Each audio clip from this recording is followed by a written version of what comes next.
वस्सलातु वस्सलामु अला रसूलिल्लाह। अऊज़ु बिल्लाहि मिनश शैतानिर रजीम। बिस्मिल्लाहिर रहमानिर रहीम। फ़अज़ल्लहुमुश शैतानु अन्हा फ़अख़रजहुमा मिम्मा काना फ़ीह। सूरतुल बक़रा आयत नंबर 36। फ़अज़ल्लहुमा, बस फिसलाया उन दोनों को, हज़रत आदम और हज़रत हव्वा अलैहिमुस्सलाम को, अश-शैतानु, शैतान ने, फ़अख़रजहुमा, तो निकाल दिया उन दोनों को, मिम्मा काना फ़ीही, जिसमें वो थे। किसमें थे वो? जन्नत में। तो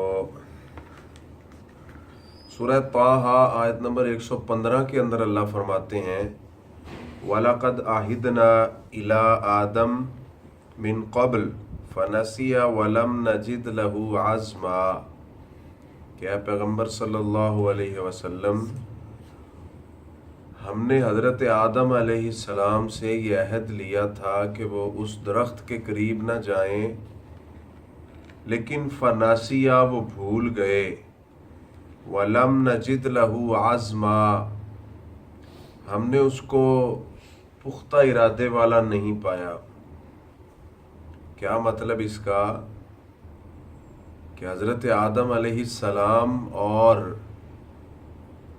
ये जो बनु आदम, आदम के बेटे हैं,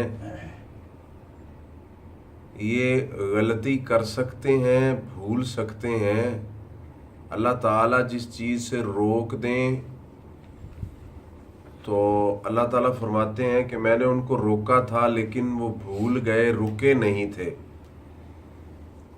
देखें, हम भी कई गुनाह करते हैं, कई गलतियां करते हैं, इसीलिए अल्लाह फरमाते हैं कि जितने मर्जी कोई बंदा गुनाह कर ले, मुझसे तौबा करेगा तो मैं उसकी तौबा कबूल फरमा लूँगा और उसे माफ़ कर दूँगा।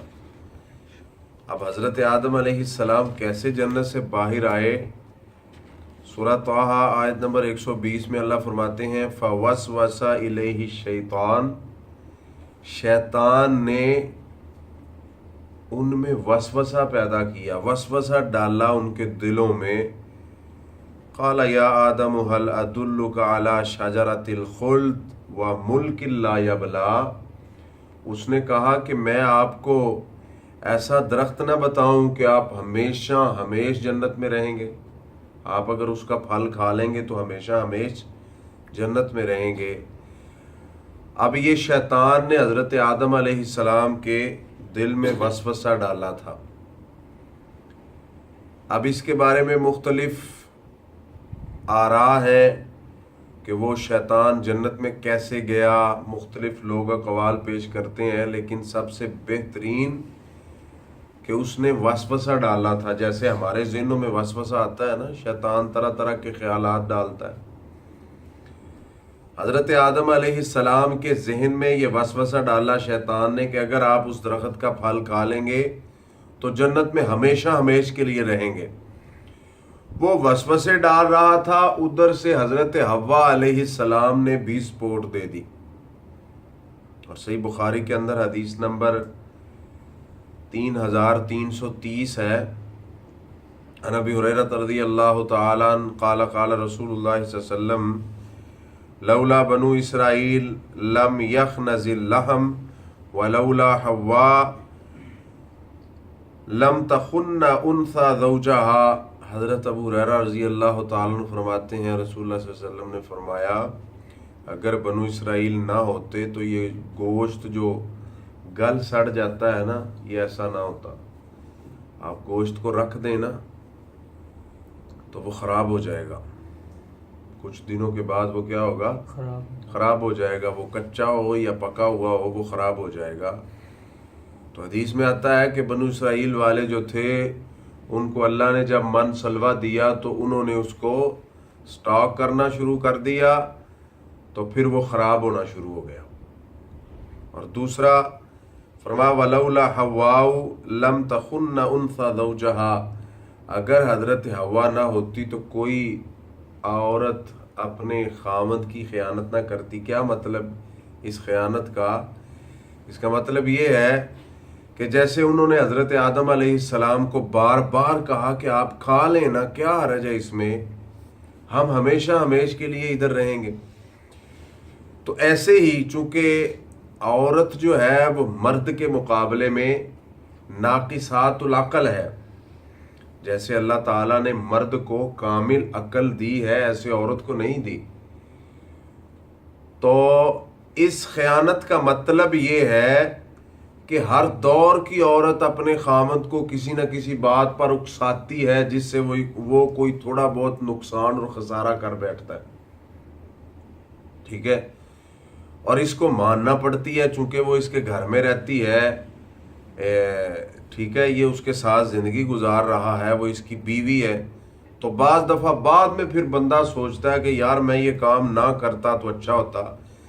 بہرحال یہ شروع سے بات چلی آ رہی ہے، ٹھیک ہے، کہ عورت کسی نہ کسی ایسی بات پہ بندے کو اکسا دیتی ہے، وہ پیار محبت کی آڑ میں آ کے کر لے یا ویسے کسی طریقے سے، تو بندے کو بعد میں پتہ چلتا ہے جب کوئی اس کو نقصان ہو جاتا ہے. تو اس خیانت کا کوئی الٹ مطلب نہیں ہے کہ حضرت حوا علیہ السلام نے کوئی پتہ نہیں کون سی خیانت کی تھی. صرف اس کا یہی مطلب ہے کہ حضرت آدم علیہ السلام کو انہوں نے اکسایا تھا کہ آپ کھا لیں نا، کچھ نہیں ہوتا، کیا ہے اس میں، ہم ہمیشہ ہمیش کے لیے ادھر رہیں گے. ادھر سے شیطان وسوسے ڈال رہا تھا، ادھر سے حضرت حوا علیہ السلام نے تھوڑا سا سپورٹ کیا تو انہوں نے کھا لیا. المستدرک علی الصحیحین حدیث نمبر 3993 ہے. عن ابن عباس رضی اللہ تعالی عنہما قال ما سکن آدم الجنہ الا ما بین صلاۃ العصر الی غروب الشمس. حضرت آدم اور حضرت حوا علیہ السلام کے بارے میں کہ حضرت آدم علیہ السلام کتنی دیر جنت میں رہے ہیں، کتنا عرصہ جنت میں رہے ہیں. عبداللہ بن عباس فرماتے ہیں، اس کی سند صحیح ہے، کہ حضرت آدم علیہ السلام ما بین صلاۃ العصر الی غروب الشمس، ٹھیک ہے، نماز عصر سے غروب شمس تک کا جو ٹائم ہوتا ہے نا، مثلا نماز عصر جو ہے آج کل وہ اس کا ٹائم میرے خیال میں 3:30 بجے کے قریب شروع ہو جاتا ہے. تو آپ ایسے سمجھیں کہ 3:30 بجے سے 5:45 بجے تک، ٹھیک ہے، اتنی دیر وہ جنت میں رہے ہیں. عصر سے لے کر سورج غروب ہونے تک کا جو درمیانی ٹائم ہے نا، اتنی دیر وہ جنت میں رہے ہیں بس. ٹھیک ہے، تو دیکھیں یہ شیطان کتنے تھوڑے وقت میں انسان کو کیا کیا کچھ کروا دیتا ہے.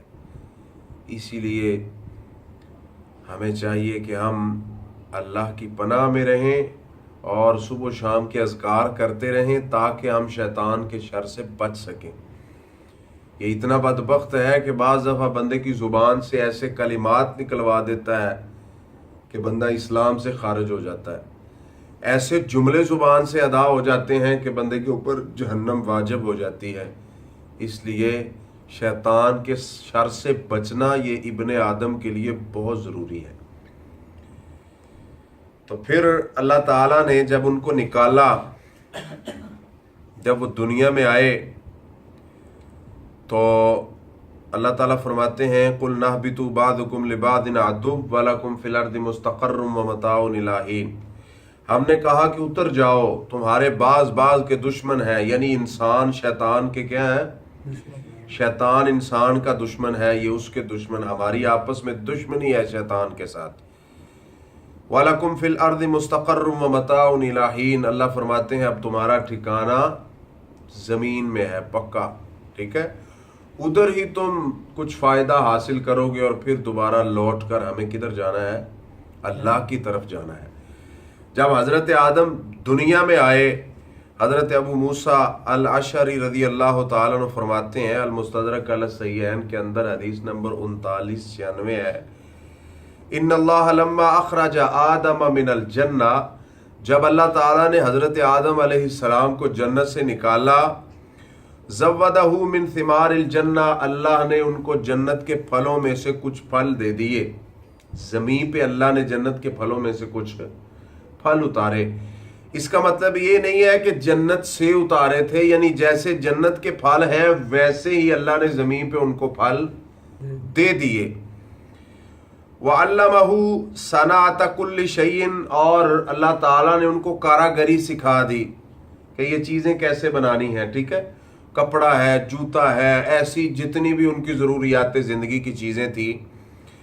फसिमारुकुम हाज़िही मिन सिमारिल जन्ना, तुम्हारे जो फल हैं ये जन्नत जैसे ही हैं। जैसे जन्नत में केला होगा, जन्नत में अंगूर होगा, अनार होगा, खजूर होगी, वैसे ही ये भी हैं, इनकी शक्लें वैसे ही हैं। ठीक है, लेकिन फ़र्क क्या है? फरमाते हैं गैर अन्न हाज़िही तगय्यर व तिल्का ला तगय्यर। फ़र्क ये है कि ये ख़राब हो जाते हैं, इनके जायके चेंज हो जाते हैं, ये गल सड़ जाते हैं, लेकिन जन्नत के फल ऐसे नहीं होंगे। ठीक है, तो कुरान में भी अल्लाह फरमाते हैं वऊतू बिही मुतशाबिहा, कि ये जो दुनिया के फल हैं ये उनसे मिलते जुलते ज़रूर हैं शक्ल व सूरत के एतबार से, लेकिन उनके जायके, उनका म्यार वो बहुत अच्छा होगा, बहुत आला होगा। सूरह फातिर आयत नंबर 6 के अंदर अल्लाह फरमाते हैं इन्न शैतान लकुम अदुव्वुन, चूँकि अल्लाह ने फरमाया कि उतर जाओ अब ज़मीन पे, अब तुम एक दूसरे के दुश्मन हो। इसी बात को अल्लाह ताला दोहरा रहे हैं कि इन्न शैतान लकुम अदुव्व, ए इब्ने आदम ये शैतान तुम्हारा दुश्मन है। फत्तखिज़ूहु अदुव्वा, इसको अपना दुश्मन बना लो। क्या मतलब कि इससे अपनी हिफाजत करो। दुनिया में कैसे बंदे को पता चल जाए कि वो मेरा दुश्मन है, तो बंदा तरह तरह के ज़राए इस्तेमाल करता है कि मैं उसकी दुश्मनी से बच जाऊं, अपनी सिक्योरिटी, अपनी हिफाजत सब कुछ करता है। अल्लाह फरमाते ये तो तुम कर रहे हो, लेकिन मैं भी तुम्हें बता रहा हूं कि शैतान तुम्हारा दुश्मन है, इसको अपना दुश्मन बनाओ और इससे बच जाओ। इन्नमा युरीद, अल्लाह ताला फरमाते हैं कि शैतान की ख्वाहिश क्या है इब्ने आदम के बारे में।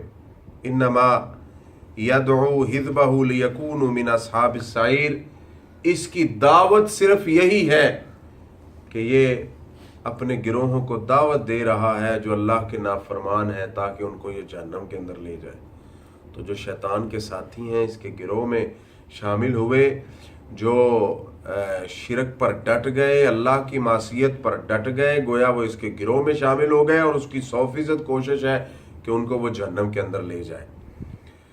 तो अल्लाह ताला ने हमें ये नसीहत फरमाई है कि हम शैतान को अपना दुश्मन समझें, वो हमारा अज़ली दुश्मन है, और जैसे उसने हमारे बाप को जन्नत से निकाला वैसे ही वो हमें भी जन्नत से महरूम करना चाहता है। लेकिन हमारी ये कामयाबी होगी कि निकलने के बाद फिर हम नेक अमाल करके दोबारा जन्नत के वारिस बन जाएं। अल्लाह ताला हमें अमल की तौफीक आसान फरमाए। आखिर दवाए अल्हम्दुलिल्लाह रब्बिल आलमीन।